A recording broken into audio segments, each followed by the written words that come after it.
अस्सलामु अलैकुम। मेरा नाम अरमान खान। आज है जनने वाले हैं बुजुर्ग माँ का वाकया।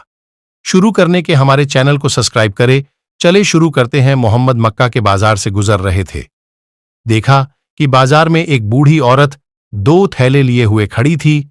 वो बेचारी बूढ़ी इतनी ज़ईफ और कमजोर थी कि एक थैला हाथ में उठाती थी तो दूसरा थैला जमीन पर गिर जाता था।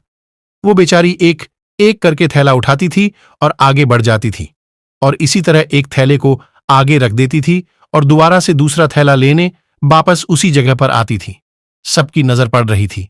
वो बूढ़ी इधर उधर देख रही थी कि कोई है जो मेरा ये सामान घर तक पहुंचा दे।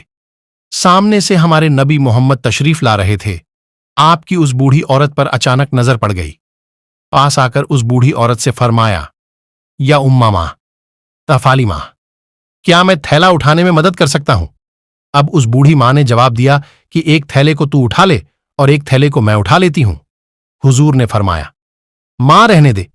हुजूर ने एक थैला एक कांधे पर और दूसरा थैला दूसरे कांधे पर रखा और उस बूढ़ी के आगे आगे चलने लगे। वो बूढ़ी औरत पीछे पीछे दुआ देती हुई चलती रही।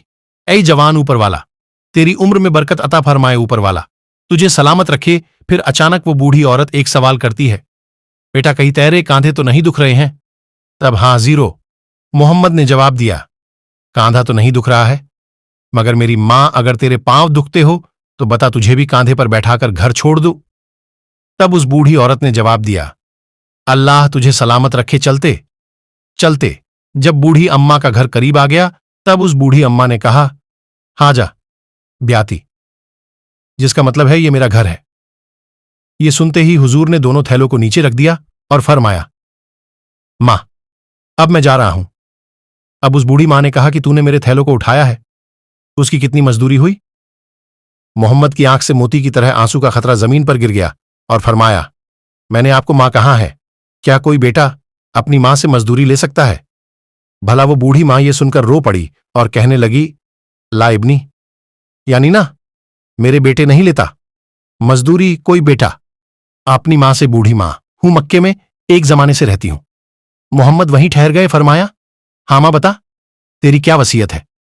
तब बूढ़ी मां ने कहा, देख बेटा, मक्के में बहुत वक्त से रहती हूं, बाल भी सफेद हो गए हैं। मक्के के अंदर एक आदमी निकला है मोहम्मद नाम का, उसके जाल में कभी मत फंसना। वो मियां बीवी के बीच में भी तोड़ डाल देता है। और बेटा सुन, वो जादूगर है। लोग उसको नजूमी कहते हैं और लोग उसको मजनून भी कहते हैं। बेटा लोग उसको दीवाना कहते हैं। उसके पास कभी मत जाना। बेटा नबी की आंखों में ये सुनते सुनते आंसू आ गए। फरमाया, हां मां, जैसा तूने कहा वैसा ही करूंगा। वो बूढ़ी तजुर्बेदार औरत थी। पूछने लगी, बेटा ता रोता क्यों है? फरमाया, कोई बात नहीं मां, जब तुम्हें दोबारा कभी मेरी जरूरत पड़े तो याद कर लेना, मैं तेरी खिदमत में हाजिर हो जाऊंगा। ये कहकर आप वहां से रवाना होने लगे। तब उस बूढ़ी औरत ने कहा, न तुझे इस अम्मा का वास्ता बता, तू आखिर रोता क्यों है, वजह क्या है?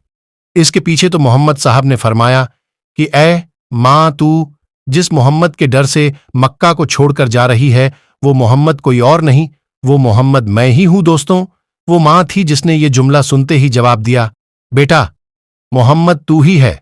तो ये बूढ़ी औरत दुआ करती है कि अगर हकीकत में तू जादूगर है तो अल्लाह तमाम मक्का वालों को जादूगर बना दे। अगर तू मजनून है तो अल्लाह हर मक्के में रहने वाले को मजनून बना दे।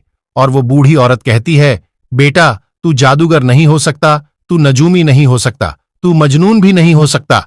मैं आज इस जमीन के ऊपर गवाही देती हूं, अल्लाह ने तुझे नबी बनाकर भेजा है। और वो बड़ी मां भी कलमा पढ़कर मुसलमान हो गई।